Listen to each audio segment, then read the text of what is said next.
नमस्कार दोस्तों, back to our channel friends. मैं सबका अपने चैनल स्टॉक्स फॉर लाइफ पे बहुत स्वागत करता हूँ। स्टीएफएल फैमिली डे फिल्म बस एक बहुत बड़ी अपडेट आने वाले दिनों में हमारे सामने आ सकती है। और दोस्तों, इस अपडेट से कुछ ऐसे शेयर होल्डर्स हैं जिनको बहुत ही अच्छा फ़ायदा हो सकता है। कुछ इंडस्ट्री के की प्लेयर्स की बात की जाए जो बहुत ही ऐसे कंडीशन में आ चुके हैं जिनको गवर्नमेंट की हेल्प की आवश्यकता होती है, तो गवर्नमेंट कोशिश करती है कि उन सब इंडस्ट्रीज़ के की प्लेयर्स को खड़ा किया जाए और कुछ ऐसी पॉलिसीज़ मेक की जाए जहाँ पे चाइनीज़ माल, कोरियन माल, ताइवानीज़ माल, वो सब कंट्री की बात की जाए उन सब के डोमेस्टिक प्लेयर्स पे हावी ना हो।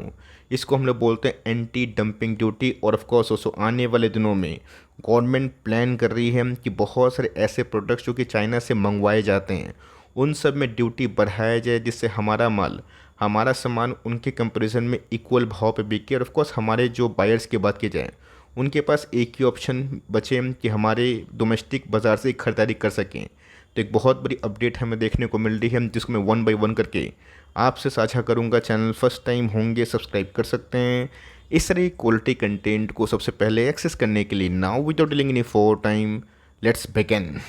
जैसा कि आपको मैंने सबसे पहले बताया इंट्रो में कि कैसे एंटी डंपिंग ड्यूटी का फॉर्मूला यूज़ होता है। जैसे मैंने क्या बताया कि ऐसे बहुत सारे चाइनीज़ एलिमेंट हैं, उनके प्रोडक्ट्स हैं जो इंडियन बाज़ार में काफ़ी धूम मचाते हैं बिकॉज उनका प्राइस काफ़ी हद तक कम होता है। जिसका प्रॉब्लम क्या होता है कि हमारा डोमेस्टिक बाज़ार के उसी इंडस्ट्री की प्लेयर के सामान नहीं बिकते या फिर प्रॉब्लम होती है।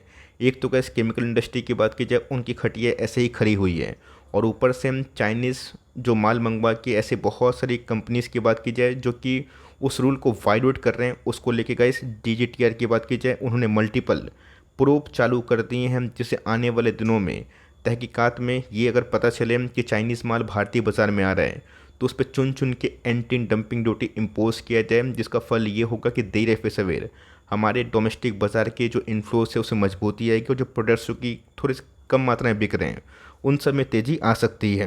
दोस्तों, ऐसा नहीं कि सिर्फ और सिर्फ इंडियन गवर्नमेंट करती है। देश विदेश की जितने भी कंट्रीज़ की बात की जाए वो अपनी इकोनॉमी को स्टेबल करने के लिए, सपोर्ट करने के लिए बीच बीच में ड्यूटीज लगाती है जहाँ पे उनको इनफ कंपटीशन उनके पड़ोसी मुल्क से ना मिले या फिर कोई ऐसी कंट्री जिस पे उनकी डिपेंडेंसी बहुत ही हद तक ह्यूज हो गई है वो भी दिखाई ना पड़े। तो ऑफकोर्स गैस 2 दिनों से ये देखा जा रहा है कि डीजीटीआर की बात की जाए, directorate general of trade remedies, उन्होंने गैस कुछ मल्टीपल एंटी डंपिंग ड्यूटी की बात की जाए इन्वेस्टिगेशन चालू कर दी है।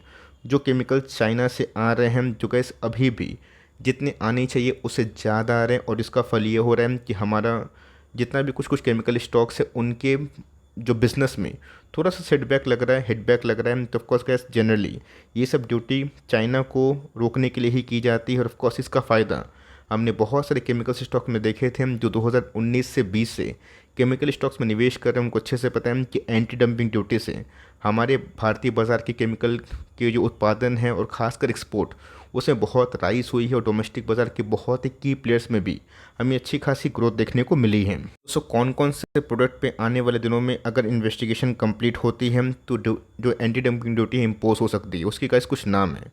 जैसा कि अगर आप देखिए सेपरेट इन्वेस्टिगेशन हमें वेरियस कंपनी द्वारा देखने को मिल रहे हैं, जिसमें दीपक फर्टिलाइज़र ने, जो कि एक बहुत ही लीडिंग फर्टिलाइज़र प्रोड्यूसिंग कंपनी हमें देखने को मिलती है, उन्होंने थोड़ा सा गुहार लगाया है कि आइसोप्रोपाइल अल्कोहल की बात की जाए इसमें एंटी डंपिंग ड्यूटी लगनी चाहिए, और उसको लेके गाइस प्रोब स्टार हो चुका है। तो ऑफकोर्स ये एक केमिकल एलिमेंट है जिसका मार्केट में बहुत ही अच्छा डिमांड है, और ऑफकोर्स अगर इसमें एंटी डंपिंग ड्यूटी लगती है तो ऑफकोर्स दीपक फर्टिलाइज़र को एक बहुत ही हद तक फ़ायदा मिल सकता है। Not only guys Deepak fertilisers, ऐसे बहुत सारी कंपनीज हैं जो अभी के टाइम रिव्यू पे हैं, जिनके सामान की बात की जाए, खपत की बात की जाए चाइना से आ रहे हैं, उस पर गैस बहुत सारे जो एजेंसीज हैं नज़र रख रहे हैं। अगर आप देखें तो एडिशनली गैस दीपक फिनॉल एक सब्सिडरी कंपनी है दीपक नाइट्राइट की, वो भी गैस इस एप्लीकेशन को बैक करती है जो लॉन्ग टर्म में गैस इन सब पॉलिसी से अच्छा खासा फ़ायदा ले सकता है। आप सबको अच्छे से पता है कि हम लोग ये कोशिश कर रहे हैं कि इंडिया का डिपेंडेंसी फिनॉल्स को लेकर सिर्फ और सिर्फ भारतीय कंपनी पर रहें।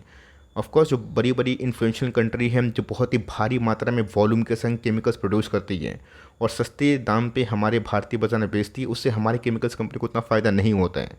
तो दीपक फर्टिलाइज़र की बात की जाए, दीपक फिनॉल्स की बात की जाए, अगर उन सब में गाइस बहुत ही बड़ी डेवलपमेंट होती है तो दीपक नाइट्राइट को इनडायरेक्टली भी काफ़ी फ़ायदा मिल सकता है। दोस्तों, बहुत सारे लाइन से हमें केमिकल कंपनी की लिस्ट देखने को मिलेंगे जिसमें केम प्लस सनमार है जो कि बहुत ही बड़ी प्रोड्यूसर है। और ये भी गाइस पीवीसी जो पेस्ट रेसिन इंपोर्ट है ना, इसको लेकर रिव्यू में जाता हुआ देखने को मिला। हमने क्या बताया कि सिर्फ और सिर्फ चाइना से थ्रेट नहीं है, कोरिया, मलेशिया, नॉर्वे, ताइवान के माल भी इंडियन बाज़ार में आना शुरू हो चुके हैं। आप सबको अच्छे से पता है कि बहुत सारी चीज़ पीछे से भी होती है। तो उन सबको इन्वेस्टिगेशन करके जहाँ जहाँ दोस्तों वायलेशन हो रहा है रूल्स का, उस पर लगाम लगाना तो ऑफकोर्स अथॉरिटी के हाथ में होते हैं। अगर कुछ स्टॉक की बात की जाए, दीपक फर्टिलाइज़र, आपको याद होगा दोस्तों बीच में काफ़ी पैनिक सेलिंग हमें देखने को मिली थी। और मुझे अच्छे से याद है 520-30 के आसपास मैंने वीडियो बनाया था और उसमें मैं टाइटल लिखा था कि डाउन साइड रिस्क बहुत ही कम है। और ऑफकोर्स वहाँ से गैस कंपनी आराम से 25% भागी भी है। ऑल्दो गैस कंपनी एक समय बहुत ही अच्छा परफॉर्म कर रही थी, अपने टॉप से गैस कंपनी आधा भी हो चुकी है। मैं गैस कंपनी के भाव की बात की जाए, 1000 के आसपास टच होता हुआ देखने को मिला था। और उसके बाद कंपनी 500 के लेवल पे भी आई थी। और मैंने क्या बताया था कि उस समय गैस कंपनी में घुसने का एक बहुत अच्छा मौका था। ये सब गैस 6 के पी में ट्रेड करते हैं। मैंने क्या बताया कि ऐसे बहुत सारी केमिकल कंपनी है जो फर्टिलाइज़र को बिलोंग करती है, उनके प्राइस ट्रेंडिंग हमेशा बहुत ही ह्यूज नहीं होते, लेकिन यस वो सब कंपनी लॉन्ग टर्म में अगर आपको डिफरेंट सपोर्ट लेवल में अच्छे खास सपोर्ट मिल गए तो ऑफकोर्स घुसने का अच्छा खासा अगर आप चाहत रखते हैं तो इन सब में बड़े पैसे बनते हैं। इन सब कंपनियों को स्टॉप पे खरीदेंगे तो फंसने वाली काम होती है, लेकिन यस इन सब कंपनी को अगर आप डिप्स में खरीदते हैं, बड़े बड़े डिप्स में, तो कैसे अल्फ़ा अच्छा बनते हैं। तो ऑफकोर्स रही बात दीपक फर्टिलाइज़र की, दीपक नाइट्रेट की, ये सब कैसे की प्लेयर हैं जो लॉन्ग टर्म मुझे लगता है भारतीय बाजार के संग काफ़ी अच्छा ग्रोथ कर सकते हैं। बात की जाए दीपक नाइट्रेट की, आपको अच्छे से पता है कि दीपक फिनॉल्स आते किस में, इसी में ही आते हैं। दीपक नाइट्रेट दोस्तों एक समय ऐसी कंपनी थी जो फिनॉल से कोई लेना देना था ही नहीं।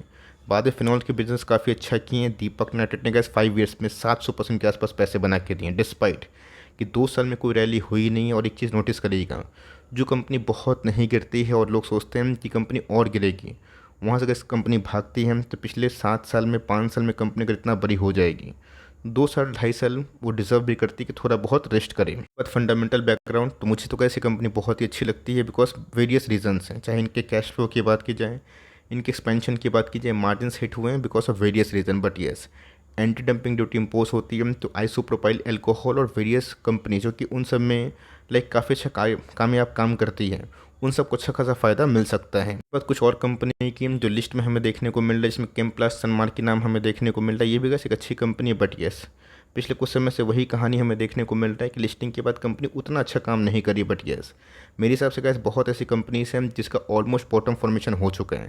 अगर वो कंपनी अच्छा पेश करते हैं तो यहाँ पर गैस अगर आप देखें राउंडिंग बॉटम जो टॉप है, कंपनी ने उसको 3 फ्रंट पे टच किया और उसके बाद इस लेवल पे एक स्ट्रॉन्ग सपोर्ट मिलता हुआ देखने को मिल रहा है। एक की ट्रिगर पॉइंट के बाद शायद कंपनी यहाँ से काफ़ी अच्छा काम कर पाए। स्टॉक की बात की जाए, DCM श्रीराम इंडस्ट्रीज लिमिटेड, ये भी गैस एक फर्टिलाइज़र को बिलोंग करने वाली कंपनी। और मैंने क्या बताया कि फर्टिलाइज़र को बिलोंग करने वाली कंपनी भी गैस कभी भी टॉप पे निवेश करना मेरी सलाह नहीं होती। ऑल दो गैस इनके प्राइस शूटिंग उतने मतलब ह्यूज नहीं होते हैं। बट यस जब जब कंपनी बड़ी गिरावट होती है तो ठीक है, वरना आप थोड़ा सा वेट एंड वॉच कर सकते हैं। तो कोर्स देखना बनता है कि आने वाले दिनों में जो अथॉरिटीज़ है क्या डिसाइड करते हैं, और कुछ डिसीजन अगर इनके फेवर में होता है तो जोरदार रिकवरी भी देखने को मिल सकती है। Q2 के नंबर्स दूर नहीं हो सकता है कि Q2 के नंबर्स में कुछ उलटफेर हो जाए। बट फॉरवर्ड गाइडेंस कैसे आते हैं इस पर हमारी खास फोकस इस क्वार्टर में ज़रूर होने वाली है। वीडियो अच्छी लगी तो प्लीज़ लाइक करिएगा, और चैनल फर्स्ट टाइम होंगे सब्सक्राइब करके बेल आइकन को प्रेस करना भी ना भूलिएगा। तो गाइस मिलते हैं जल्दी ही, तब तक के लिए bye. Thanks for listening friends, God bless you all.